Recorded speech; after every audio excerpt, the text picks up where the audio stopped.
I made you a poster. That truck is AI. Oh, what? Yeah, and the rest of it is like stuff I found.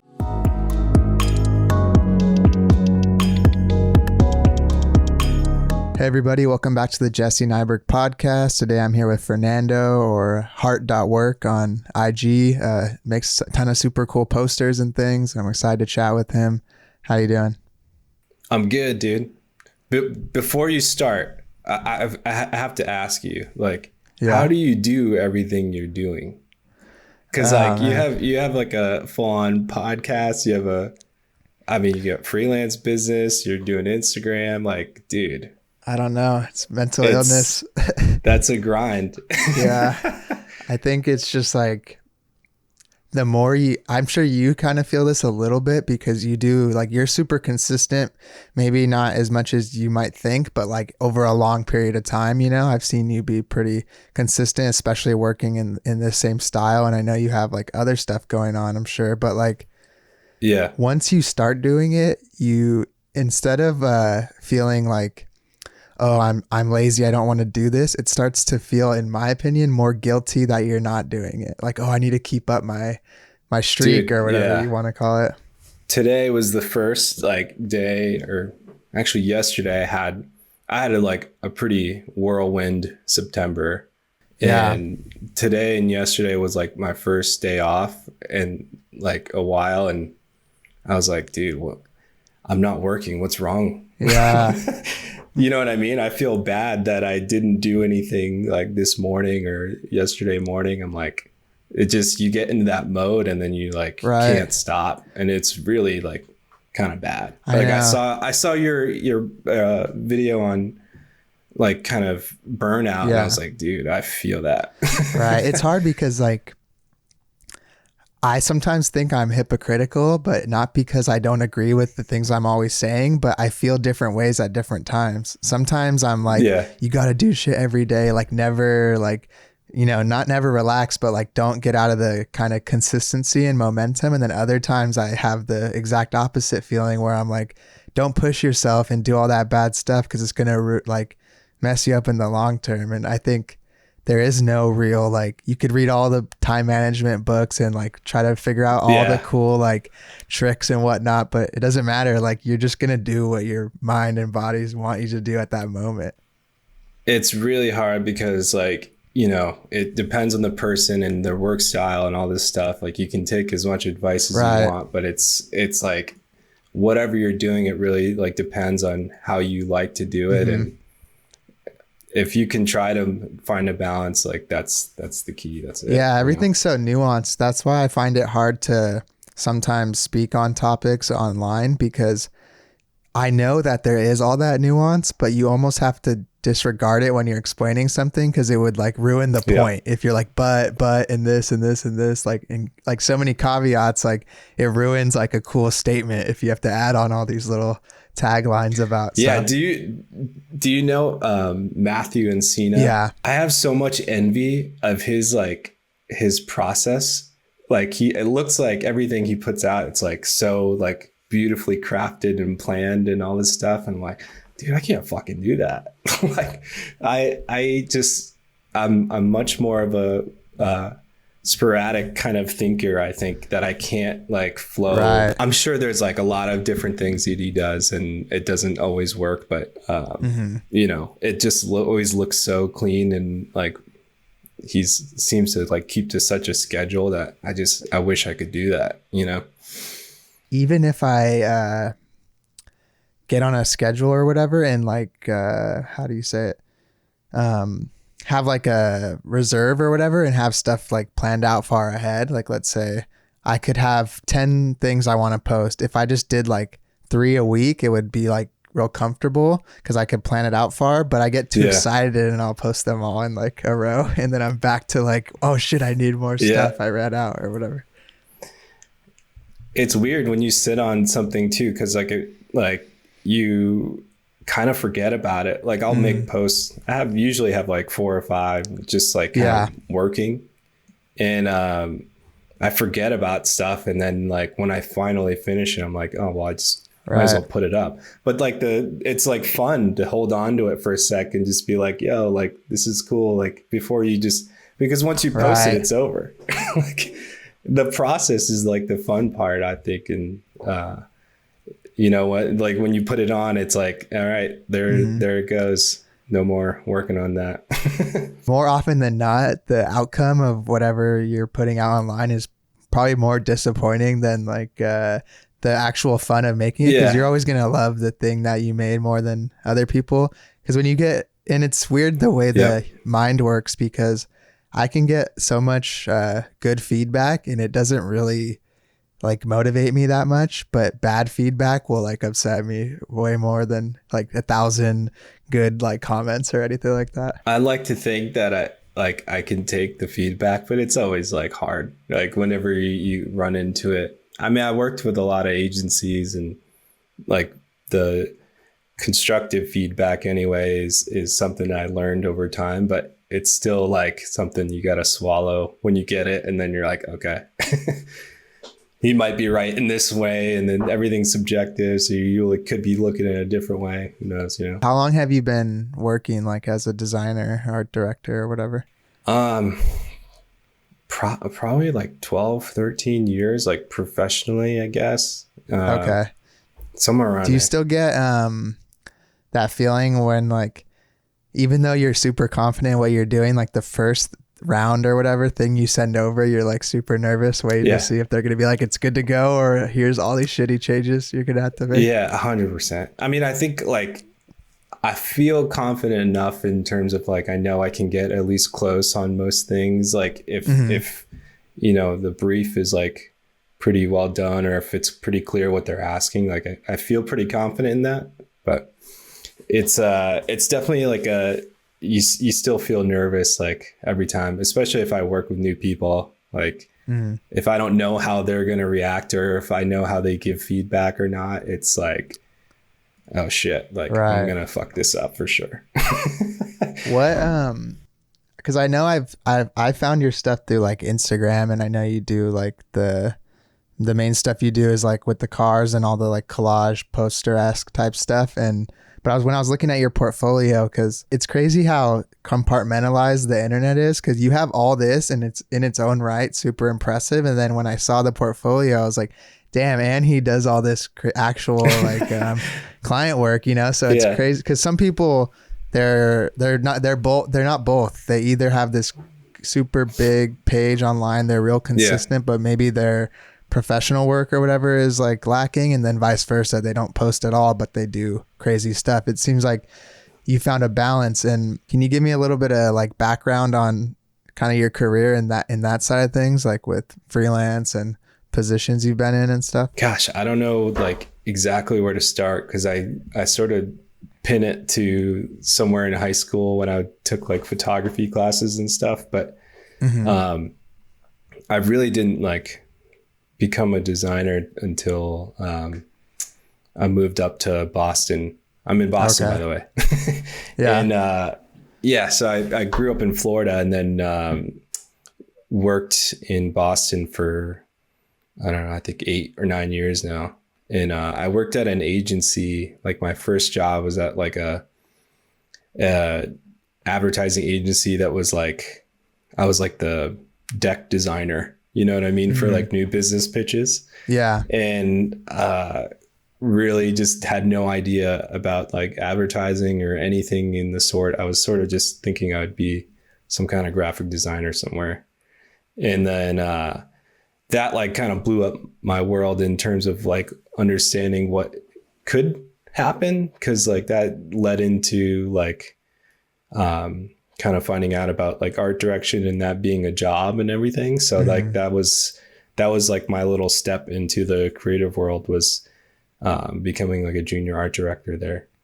And then I worked like the traditional ad creative thing for a while, 4 or 5 years there. And then I was at another agency for a couple of years, and decided that wasn't like the route for me anymore. And then went freelance after that, you know? How long have you been doing like freelance for now? I think it's like 3.5 years, or like coming up 4 years, something like that. Do you think that it's because like working in that more corporate or maybe like salaried role or whatever, what do you think are the biggest kind of pros and cons of each avenue? I don't know, dude. This is like a hot topic in my brain right now because I'm sort of like considering going back to full time, and it's a little bit. I mean, I don't know the right answer. I think it's like there's a lot of cool stuff about freelance. Obviously, I mean, I'd never made more money in my life since I like started freelancing. That was like a big change that I didn't understand in the beginning, and then. Because I was grinding it out like early on, and nothing was happening, and then finally after almost 6-7 months, like I was starting to get some like consistent gigs going. But yeah, freelance is like very freeing, but it's also kind of lonely. And like that's one of the big things in my head right now is like I miss being in a room with people and like pinning stuff up on the wall and like kind of talking about design with other people. Like a lot of, sometimes you get some like really cool clients that'll work back and forth with you, or they have other designers that you work with, which is fun. But sometimes you just, you get the job and then you go make your stuff and then you come back and give it to them.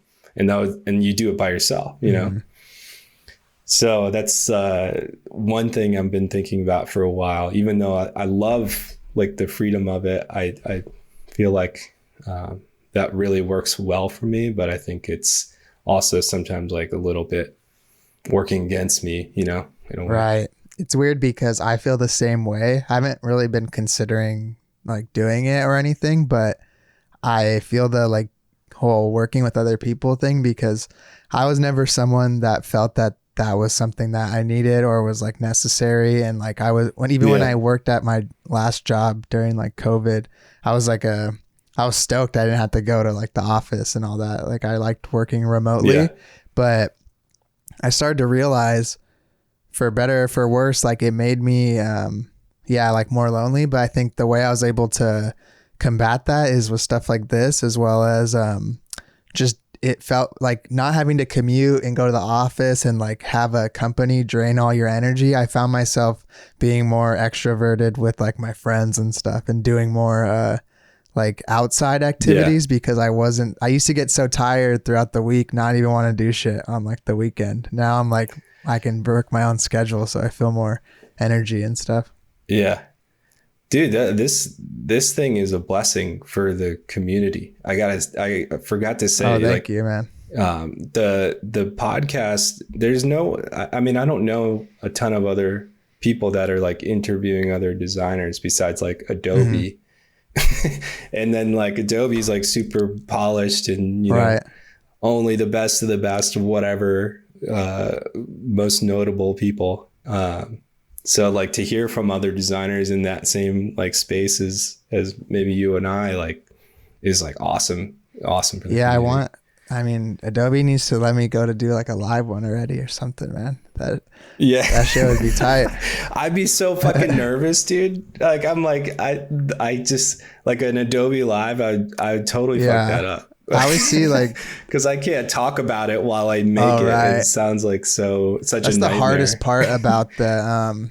I think I could do I'd be down to be the one that talks to the person doing the thing since I have a lot of experience with that.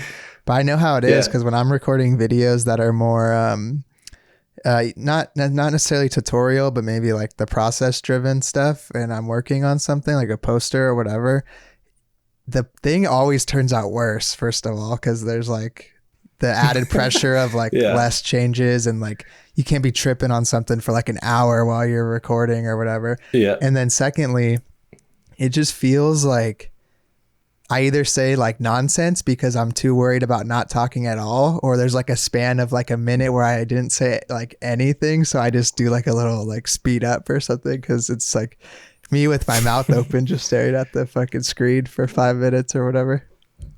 What were you thinking when you started this? Like, I want to know what went through your brain, because like I would be like, oh shit, like I have to be on in like an interviewer and ask good questions, all this stuff? Like, were you like, I'm just gonna wing it? I don't know. Well, I started the YouTube channel in its entirety, Right, probably 6 or 8 months before I did any of the interviews.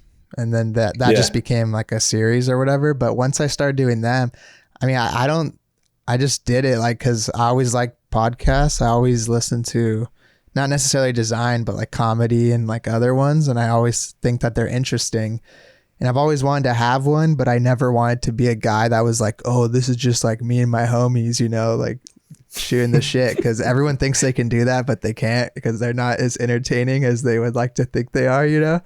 But then it's crossed my mind, dude. Right. I'm not going to lie. And then I've thought like, well, I know this. And like you said, there's stuff like this that has existed or does exist, but it's a lot more like red taped and like kind of, if it's not like Chris Doe or Aaron Draplin, it's like, that's it. You know, that's like the only people that seem to like go on these type of things. So I was like, I'm going to try to get those people, but also people that are all the way from, you know, people I know as friends in the middle.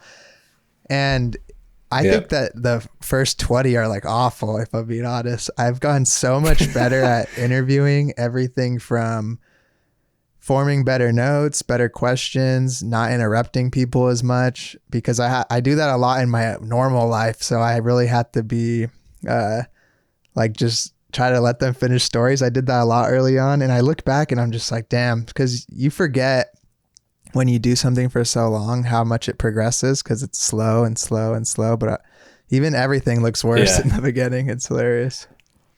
Well, I can tell you from an outside perspective, it's gotten better. And I'm psyched for you, dude, because I think that like I said, it's a huge thing for people to see like and hear from other designers that are not like Aaron Draplin. Although I could watch Aaron Draplin for like 8 hours straight. But yeah, dude, it's funny. Having on him was interesting because it was so early. I almost feel like it was like wasted because the quality was worse and they got decent views for the time. But I think if it was now, it would have been more impactful because there was less like audience. You know what I mean? Just get him back on, man.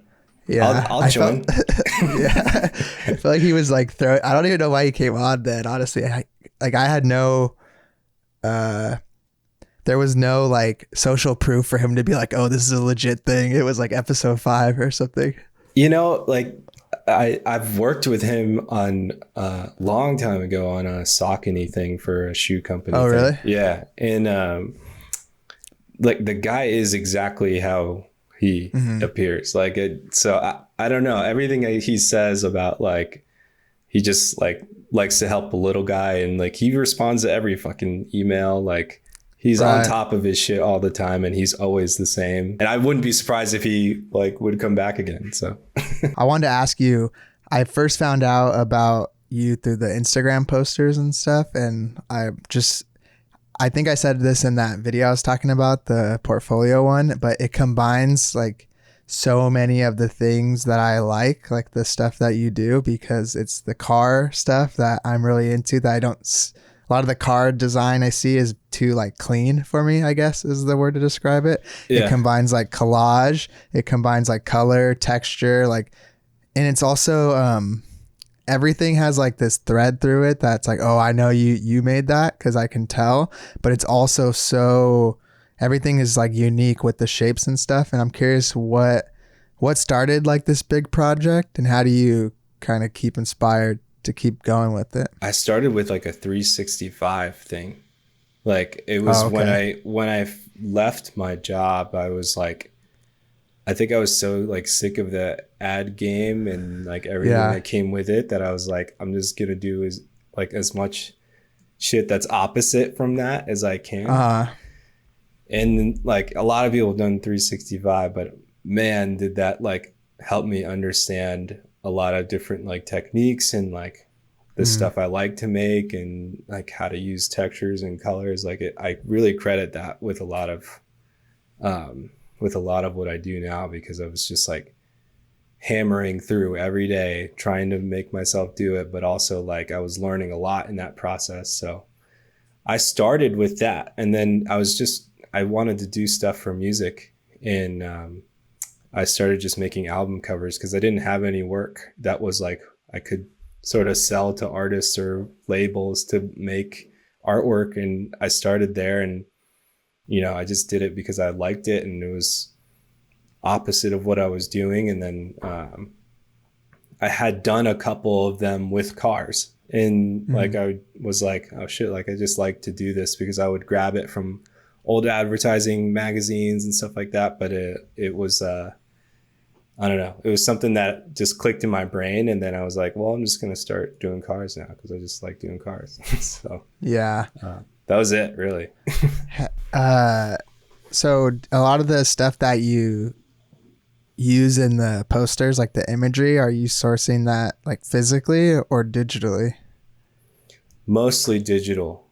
Yeah, I have like a bookmark thing that has like a million different references from like people's Flickr accounts, like those crazy people that like scan ads in and they just like catalog them. I'm like, dude, God bless those people. Yeah, that's clutch. And so I grab a lot of stuff from there, and then like just kind of mess with it. And I mean, there's like the photography that comes out of like the 60s and 70s, like the way they illustrated or photographed the cars back then is like just freaking beautiful.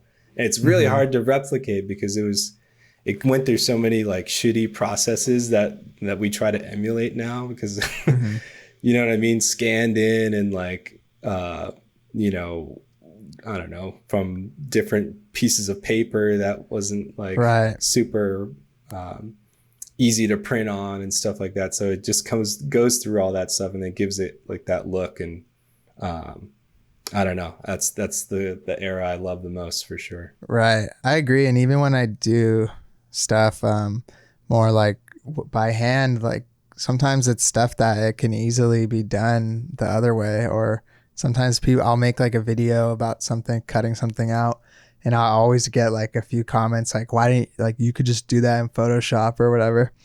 And I always just tell them like, yeah, but I don't want to. It's better. I like it like this, I wish I could do the analog stuff because it feels like I don't have time. But I think like the effect and everything feels, I think just the process feels much better. You know what I mean?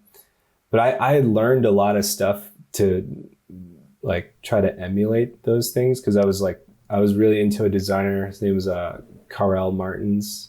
He's from Amsterdam, and everything he does is like kind of print based and actually like, taking things and like painting them and putting them on the paper and stuff like that. I think like that really inspired me, but I was like, well, I don't have all those things, so I'm just going to try to like replicate that thing in Photoshop.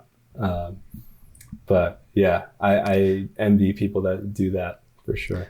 I feel like you do have a good techniques and stuff for doing that, though, because a lot of it, especially like it does help that you're sourcing stuff that was scanned in from like the period and things, because that really helps with the what do you call it, like the halftones and all the print type shit. But your overall thing feels cohesive. Like if you did it hand cut, I don't know if it would necessarily like benefit you that much, because it already has a good like more physical and textured feel than something that's super like polished and shiny, Thanks, man. Yeah, it takes a lot of time, as you know, to like figure out how to work it, and then like know all the little techniques to like figure out like how to get that effect. Like it took me forever. I mean, it took me a year to like really understand, of doing it every day, to really understand how to do some of that stuff. And like I said, that like 365, I really like credit it as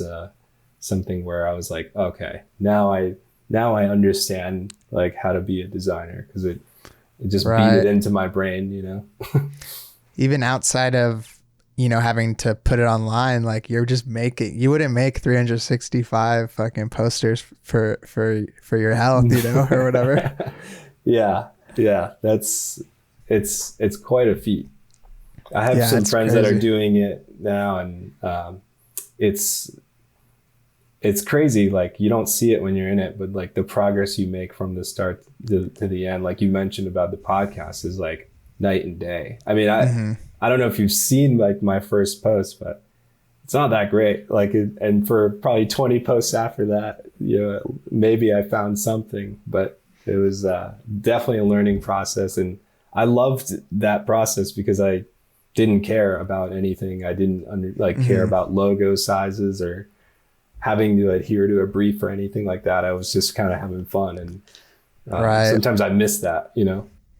I've noticed too, as I do more of that like stuff we were talking about, that's like more analog, I've actually gotten to work on stuff like that now for clients, which is nice because a lot of times the personal like practice doesn't blend too like cohesively with what people want. Yeah. But the downside is like when you have to make changes on that shit, it's fucked, man. Like you have to reprint stuff and like, oh yeah, let me just rescan this. Yeah. Yeah, it's gnarly, man. Cause like they don't get it. They're like, can you just like, or they're like, he just changed this word or whatever, or this font. And I'm like, fuck, man. Yeah. That kind of stuff, like the timelines are not friendly for physical things. That's for sure. No. It's kind of a shame too, you know? Right. That's why I found like Instagram is like the little safe haven for like things that take time. And like, that's kind of how I feel about it, is like, oh, like at least like if this like client thing doesn't go well, at least I have like my profile and the stuff that I like to do as like that's why I've been like a little bit afraid. Like a lot of people ask me to sell posters and stuff. And I just don't, because I'm like, I don't want it to be a thing. Even though maybe someday I will, but it was like, you know, if it starts to like become a process to maybe make money or like figure out a printing thing, like it will lose some of its sparkle in a way. I think 100% it will lose the sparkle. It's about knowing if the trade-off, if the sparkle of the money is that good to compensate the loss of, you know, sentimentalness or whatever you want to call it, then yeah. But I stopped my print store like the other month because I started to get mad when I would get orders, because it was just something I had to do now. And it's like, that's not like good. You're supposed to be happy when but one order would come in and I'd be like, all right, I'm not going to ship stuff out till I have like 5 or 10. So it's like a trip to the post office. I get 5, I send it the next day. I get one random order and I'm like, fuck no. Yeah. I mean, I don't see, that's what I wouldn't be like, I wouldn't be good at it for sure. Right. Have you always, obviously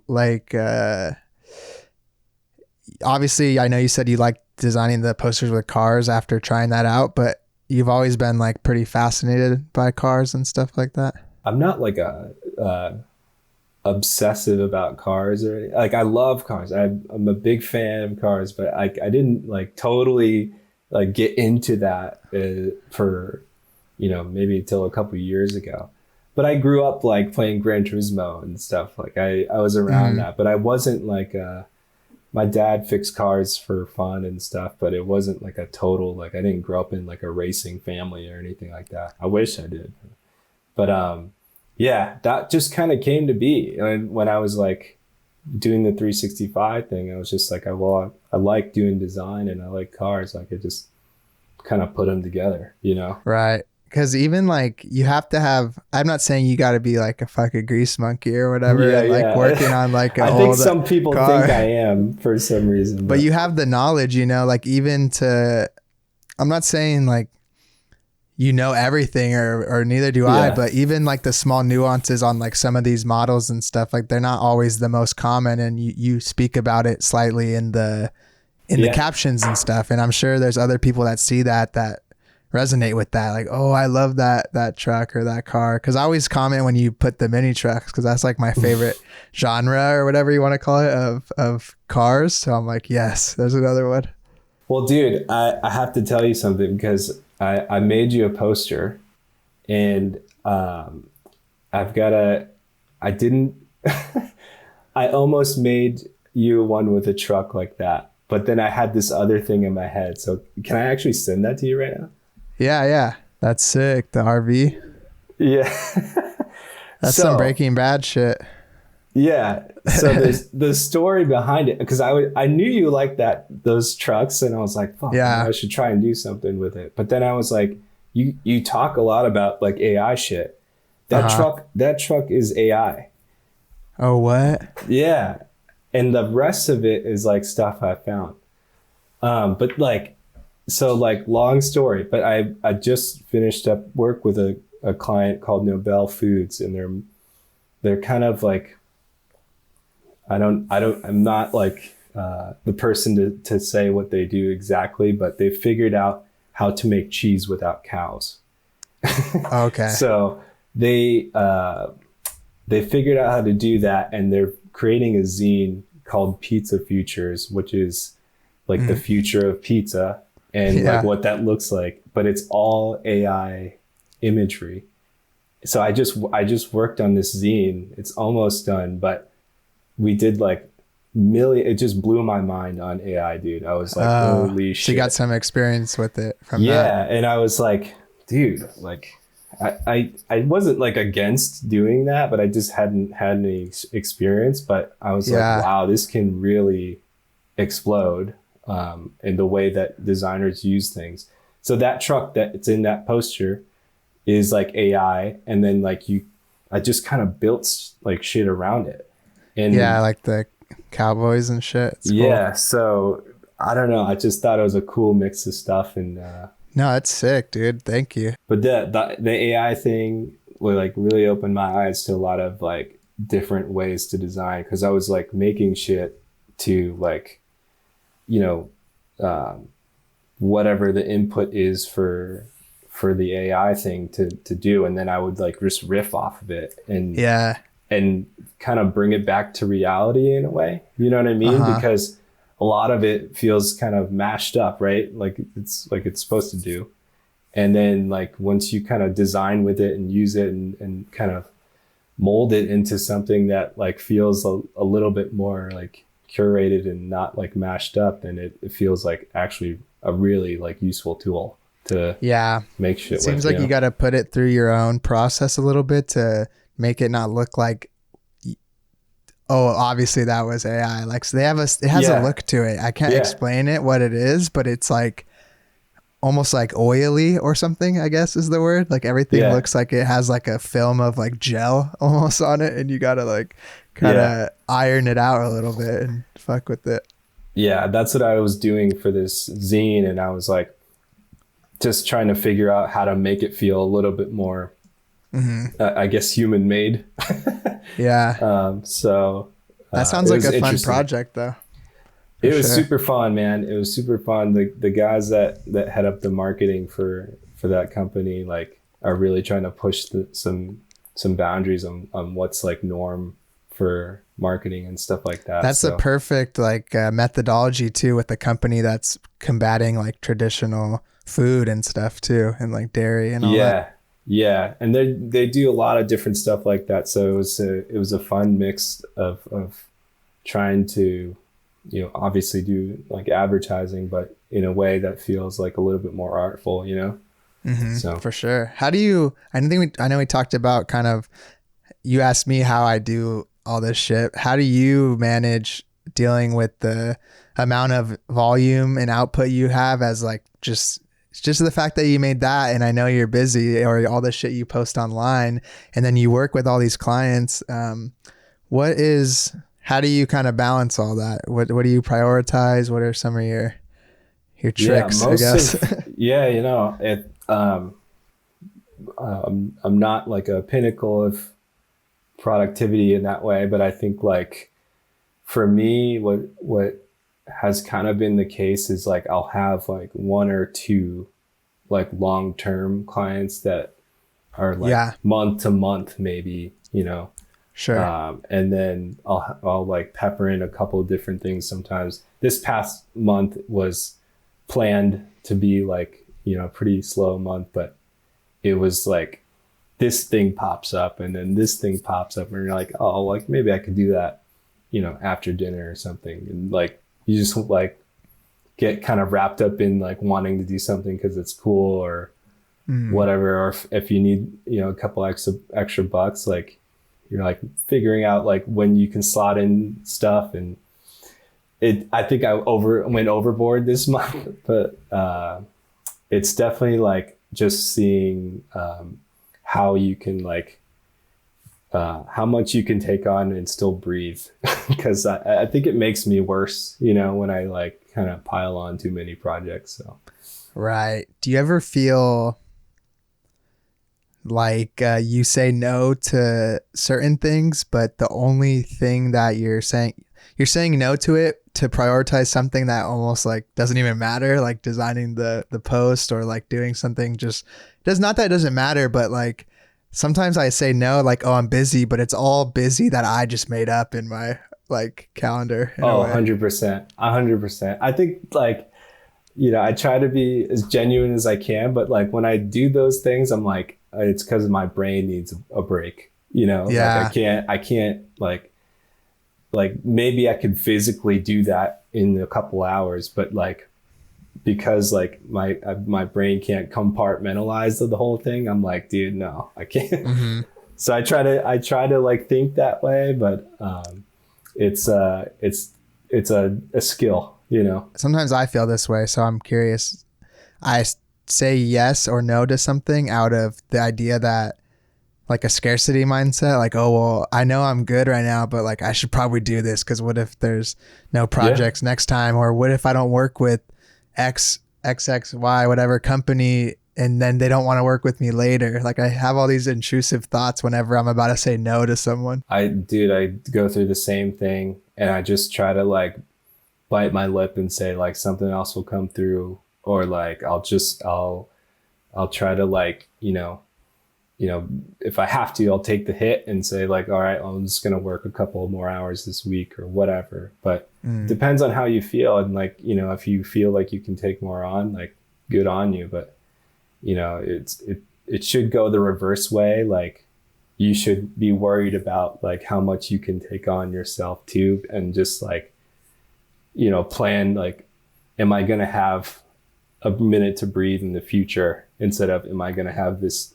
you know, $100 in the future? Like you're trying to level it out and say like, no, I need some of that time too for myself. Yeah, that's super important. I don't do it well. Yeah, I was about to say, I don't practice what I preach as much as I would like to think that I do, because you know, I'm working on the video about burnout at midnight, you know, like, type of shit. Yeah. Like it's hard to follow your own. And do you ever like, you know, sometimes like we talked about kind of in the beginning, how I'm feeling, or like if I read a certain book or if I've been in a certain mood, like you met me at that time, you could be like, oh, that guy is all about like chill and productive, or chill and like not doing burnout. You could meet me at another day and be like, damn, he goes crazy, like he's working every day. Yeah, it's weird. Dude, that's from my perspective, like I'm like, yo, Jesse grinds, like because I understand how like long it takes for some of these things to happen, and I'm like, right, that seems like a lot to like balance out like the effort that you need to make something like that good. And then also switch your brain on to be a freelance designer or a podcast interviewer. Like those are completely different skills. And so there's a lot of respect to that. But I think, it's something that like you just find over time, right? Like to how to like balance those things out, because, you know, you fall off the deep end and you take on too much work, or you say no too much and you know, you got to borrow some money for rent that month or whatever the case, you know? So, trial and error for sure. When I talked to Chris Doe, he was talking about this thing called like code switching or whatever. And basically what he meant by that is he doesn't like to code switch. So if he's working on like talks or design work or a presentation, like he only wants to do that type of thing that day. So he doesn't have to go from the design mind to like I'm giving a speech or I'm doing an interview or whatever, or today's for content. Like he said he breaks out the days not by like different things he has to do, but if I have all these different things of that category, I'll do them in Monday, you know, or I'll do them. And I realized like I kind of do that too, but never thought about it that way. Cause when I do these, I'll record them or edit them. But if I finish recording and editing them like fairly quick, I'm so in this mode and drained from this, I'm not going to do like more design work later, you know, even if I finish early. Yeah. I mean, there's no way that I could switch like that. I think I do photography work on the side too. And some of that stuff is like, luckily I've been able to work with a friend to like help me produce it. So like a lot of the back end stuff of producing a photo shoot is like done by him. And then on the day when I'm shooting, like I could just go and shoot. So it helps a lot, but you know, that's somebody else I have to pay and you know, they're willing to help me. So it's like a huge deal. But yeah, to switch your brain like that, I mean, and I'm sure Christo, like, you know, a million times just over the years have like figured out that he can't do that. So at the beginning he probably tried, right? And like kind of failed at it. And like I said, you just kind of find out how to do it after a while and figure out your own path. You have a pretty like diverse collection of stuff in your portfolio, even though it all feels like kind of in your style and that you made it. What is your favorite like type of thing to work on, whether it's through clients or album art or whatever? I don't know. I mean, I guess cars, right? Like that's, I like to do that kind of stuff. So that's mainly what I've been focusing on. I mean, I like to do a lot of music stuff too, but music, like it's kind of the album art, the game is kind of like hard. Yeah. They don't have any money. Yeah. There's no money. And then like, it feels like an afterthought a lot of the time, and unfortunately like the artists sometimes do that, and I never understood it because it like so much of it is like visual too, and I don't know, I worked with like some record labels and I'm like, these guys are worse than advertising clients sometimes.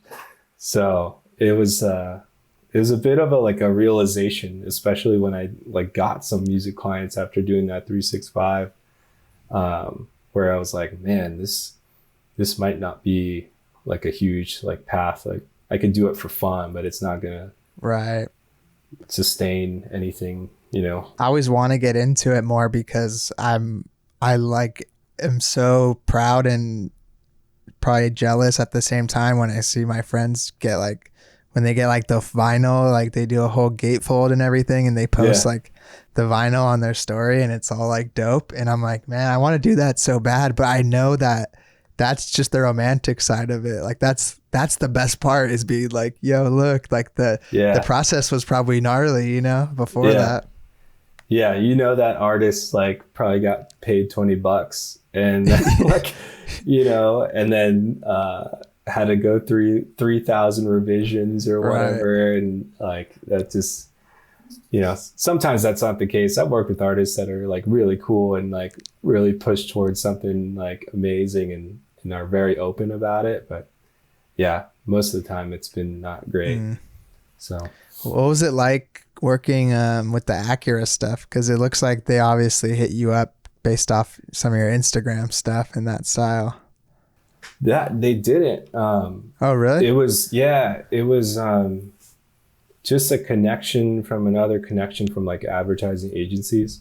So the agency that I worked with that was Mullen in LA. Mullen. Oh, yeah, I've heard of them. And they do most of the Acura work, but they also have an office in Boston. So like I had some connections, I had other connections that kind of led me to that. But yeah, I feel like when I worked on that stuff initially, it was like sort of trying to find my style in that way. And that was like one of the things that helped me kind of figure that out, because it's different when you make stuff for Instagram, like you can kind of do whatever you want. And then you do stuff for like an actual brand. There's like a lot of rules that you have to follow in terms of like initially, like I did stuff for Acura that had shit on top of the cars. And I got my hand slapped for that. You know what I mean? Like it was you can't really cover the car because that's the product, right?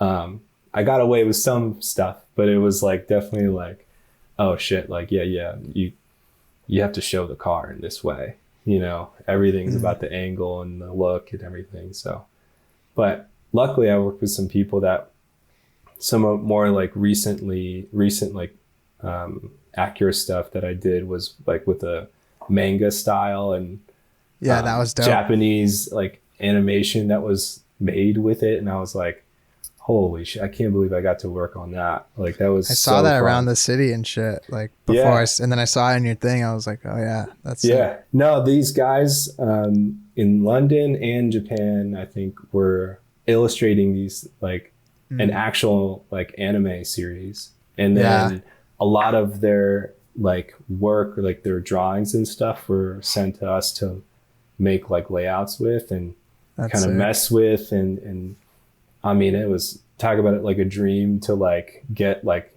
actual illustrations and stuff to work with, like high res stuff. It was really fun. We made about probably 400 versions of those freaking like out of home boards that you saw. Like my God, I was sick of it by the end. Like it was like, because they were in New York and in Florida and California, I think. So there was like a lot of different buys for it. And then by the time we were done with it, we were like so burnt on that style. But there was a lot of cool stuff that we made. I'm like super proud of that stuff too. So yeah, it's dope. And working on that kind of stuff with like big agencies, or like I used to work in a place that did like key art. So we did all like movie posters and all that. And it's weird because that place, fuck them, they didn't pay me good, but freelance jobs I've had that are working with those clients, it's weird because I preach like having my own contract and like this many revisions, blah, blah, blah, when I work with independent clients. But I found that you've kind of had to give up some of that like control when you work with some of those bigger companies and kind of know like, oh, this is going to be some back and forth like type shit and there's nothing I can do about it. So my only solution I found is to just front load that into the price. Like this is going to kind of be crazy. So it should be worth more from the beginning, because that gives them they want to pay for the flexibility over anything. They want you to go back and forth. They just want it done. They'll give you the money, but you have to give up some of the mental health or whatever. Oh, dude, I just did that, man. It was like this company. Well, I don't want to say the agency because I don't want to like bash anybody, but I think like they wanted to hire me, or they tried to like tell me that they wanted to hold my time for a month. Do you know what I'm saying? So like like they promised me this amount of work, and then like they were like, yeah, we're gonna hold your time for a month. I'm like, what do you mean? Like, so like if it's like up to you guys if I work or not, like, and I just wrote them back. I'm like, dude, like I can't like promise you a month of my time if you can't fulfill it. You know what I mean? So like if you don't fulfill it, then I lose out on a month of work. Like, and I'm saying no to other things that like I could have been taken on for that. So like I kind of said fuck them, but there's a lot of stuff like that with the bigger guys. Like you're more of a number, unless some of the guys that like really care like about design and stuff, like you might have a connection with or something. Like if you're coming in from like a recruiter or something, like if you don't know anyone there, it's tough. Like you're a designer that's on roster that they're just going to feed you work, and like sometimes it sucks and sometimes it's like cool. And I've had people tell me like I was working on one thing and then the next day I was working on a completely different like shit project. And I'm like, that's not cool, Yeah. That stuff will fizzle out too. That's like old ad shit that, like they're just too big to understand that that's wrong, and it's a blessing to have some of that stuff. But like, luckily I actually got a gig with Hot Wheels to do some like artwork for their cards and stuff. And that was from my Instagram. So like, I think it's coming out early next year. I'm not sure, but that's so cool.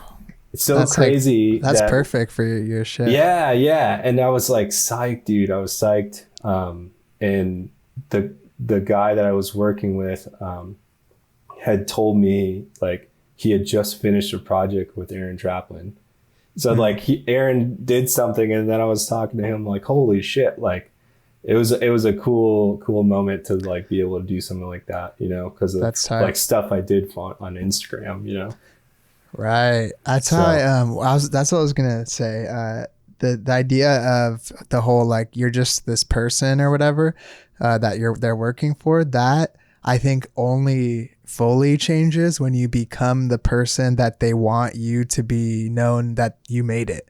Like when you become like, maybe not Aaron Draplin per se, but like a collaborator rather than a worker, that's when I feel like they must treat you differently, because there's no way it's like Nike X, like whoever artist, and they're not just like grinding them out like Takashi Murakami or someone like that, you know? Like once you become where they want people to know you were a part of it, that's when I think all the power like completely shifts to you. Yeah, I don't like, I think I got a little bit of that, but it was, you know, you got to grind to get there. I mean, there's a lot of stuff like that, you know, I did that was totally shitty, and all the times that I was like past 3 years of freelancing, like there's definitely a lot more shitty work than there is good work.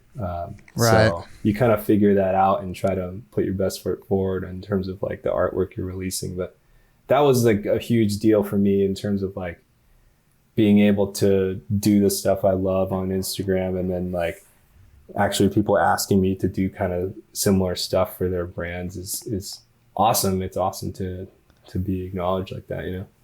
Is it weird working with like, you know, the new NSX or like a Hot Wheel or some kind of modern car, because a lot of your stuff is like from the different time where everything's more square, I guess is the best way to say it, where now it's so like everything looks like a supercar now, you know?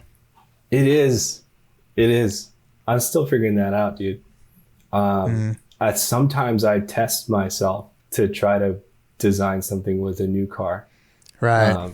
The last thing I kind of try to do is with a brand called Polestar. They make a electric like sports car and a lot of other cars, but I was like, I'm kind of sick of just texturing things to death. Like, let me try to figure something out where it feels maybe more modern, but still like has a little bit of life, you know? I was doing some stuff like that for another brand that like was releasing an auction catalog, and you know, they wanted to be really minimalistic because there was all these like very expensive cars, and I'm like, there's a way to be minimalistic but still have like a life and like not be like devoid of like color and stuff. Like I think there's something to be said about like trying to figure that out in the right way, instead of just like one little line up here and one little thing over here and whatever. But I might be talking, you might be talking to the wrong guy for minimalistic stuff. Yeah. Your shit's good though, because it isn't, and it's maximalist kind of in a way with like how much space is filled up. But I think you're right, because you don't lose, like you're good with the hierarchy, you know, you don't lose the focus point is. Like if I can see all these like little characters and shapes and like graphs and shit, but still know I'm supposed to look at the Mustang or whatever, then like it's accomplished, right? Yeah, and that took a long time for me to figure out. Like I definitely think about it that way, because I was like, for a while you're just making stuff because it looks cool in this corner, but then you got to take a step back and say like, oh, like how are you receiving this information? Like you got to maybe put this one a little bit bigger or this one smaller, and it takes a lot of like trial and error to figure that out, and it's so different with each one. Like with your poster I just made, like, you know, your eye kind of starts at the top right, top left, and then it follows that Nyberg thing down, right? The type. Yeah, it's kind of like that. And just, I think about it that way. Like, I feel like there's a flow to those things, and like, you know, it's sometimes feels like more chaotic than this, but I think like that is the effort, is to try to make more of a flow or some kind of like hierarchy through these things, you know? That's what it sucks too, is like you've done a good job with it. So I don't think you get punished for this, but I think some people on the internet get punished for their complexity because people can't digest it fast enough. So they don't like engage with it as quickly or share it because it's not like a cool quote that they want on their story or whatever. But that's kind of a bummer because it almost, I don't like that I think like this, but sometimes I think in my head that way, like, oh, is anyone gonna like get this? Maybe I should like make it more digestible, I guess. But then I also try to like combat that feeling at the same time. Yeah. Every time I make something, I think about it, and I don't want to, but I think some of that is okay, because like the general, like you're sort of making it for other people to view, and like there's a communication line that happens, right? Like you like should be able to communicate something with the design, and or maybe feel something from it. So some balance there is key, but I definitely know what you mean, because like I fucking love like the complexity stuff, right? Like I love it when there's like all this stuff to find within a poster. So like I love like following those guys, because you know, I kind of know how it works to be able to do that. But with some of my stuff, like I like when you can kind of decipher things too and try to break it up. I don't always achieve it, but the thought does cross my mind. I'm like, well, especially when you're working with cars, like the cars will like be like, you'll be able to see the car better if I give it a little of room around it. You know what I mean? That's like, do you follow like Safe Haven, the designer? He makes like that shit where it's like insane. Like when he puts the swipes and you get to see all the small copy, and like, cause he makes these posters that I think he was one of the most like copied people in my opinion for like this acid graphics, like crazy style. Like I might know what you're talking about. It'll be like a 3D render that's like this big that he made on the thing. And it's like a weird fucking, whatever that machine is where you like drop a ball and all these things happen, whatever that is, that thing, it'll be like some crazy little contraption like that is in like, you have to find it, and then the poster in itself is just cool. And I'm like, damn, this must have taken like so long. But he's in a caveat to what I said. He does get like, people still love it. So there's a way to do it, you know? I think, you know, it's just figuring out like what you like to do, and especially on Instagram. Like I know that some people are taking it as a business, but it should be fun, you know? And if you're not having fun with it, then it doesn't feel genuine. So like that, when I see that stuff, that kind of detail, I'm like, yo, that guy had fun. Like, and he probably was like, oh, I'm going to hide this thing here and Jesse's not going to fucking see it. But well, somebody will, you know? The thing I was talking about is called a Rube Goldberg machine. Rube Goldberg. Yep. That's one thing like hits into the other thing. And then, that's fun. Last thing I wanted to ask you though is, what do you think's like the best piece of advice that you would give yourself like 10 years ago when you're first starting to work in design and stuff? Trust yourself to figure it out. You know, that's probably the most practical thing I could say, because it's so different for everyone. So it's hard to say, but, you know, guys like you and me, like we just like love design at the end of the day. Like I just love doing design work. And if that means I have to do it with this thing or this thing, like, you know, whether it's good or bad, like I just like to do it. So I feel lucky that I'm there. But you know, that always comes with ups and downs, and you gotta just kind of push through that. But I think, you know, I think that's what I would say is just, you'll figure it out, man. Keep pushing. Dope. I know that's not super insightful, but I think nah, you're good, man. I think that keep it moving, you know. I always say that from Tribe Called Quest track, you know. But well, it was somebody man, what's it? Yeah, Brian Collins, of course, is a huge name. I actually hit him up long time ago, and like on Instagram, and he,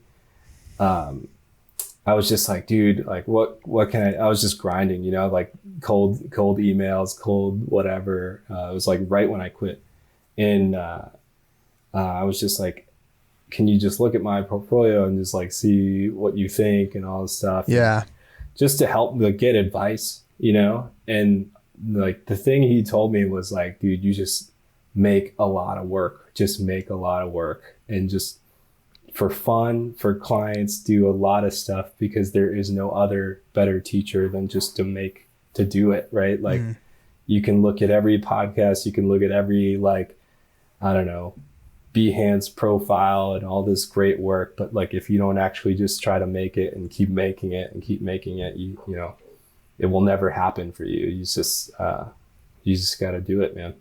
So yeah, that's amazing advice. We get two for one. Yeah. Well, it wasn't really mine. It was Brian Collins, who's a freaking legend. So yeah, well then we got it from him too. But yeah. Thank you, man. And everyone check out Heart.wrk on Instagram and Fernando Pino portfolio and all that. And appreciate it, man. It's nice meeting you too. Thanks, Jesse. I appreciate it, man. All right. See you next time, everyone. All right. See ya.